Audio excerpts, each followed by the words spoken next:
The human body uses a similar mechanism during dry fasting, tapping into adipose tissue to maintain cellular hydration. But metabolic water production does more than quench internal thirst. It also drives fat loss by promoting lipolysis. As water scarcity increases, the body intensifies fat metabolism to generate more metabolic water. This explains why dry fasting often results in more pronounced fat loss compared to water fasting.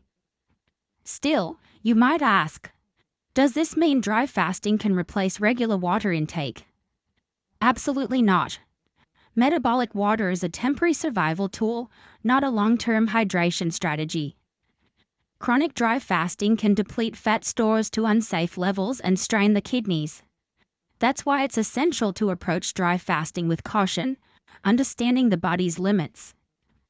Isn't it fascinating how our bodies can adapt and thrive under controlled stress? But water production is just part of the equation.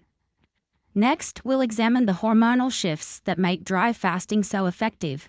Have you ever wondered why some people struggle to lose fat even when they eat less?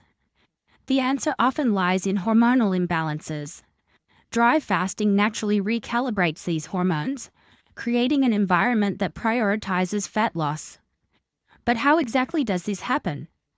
The hormone most commonly associated with fat storage is insulin. Insulin's job is to regulate blood sugar levels by promoting glucose uptake into cells. However, when insulin levels are consistently elevated, often due to frequent eating or high-carb diets, the body stores fat instead of burning it. Now, during dry fasting, insulin levels plummet.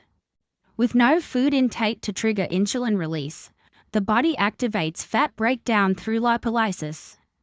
Lower insulin levels not only unlock fat stores but also reduce inflammation and insulin resistance. But insulin isn't the only hormone involved. Have you heard of growth hormone? This hormone increases during fasting, sometimes by as much as 500%. Growth hormone plays a critical role in preserving lean muscle mass while encouraging fat metabolism.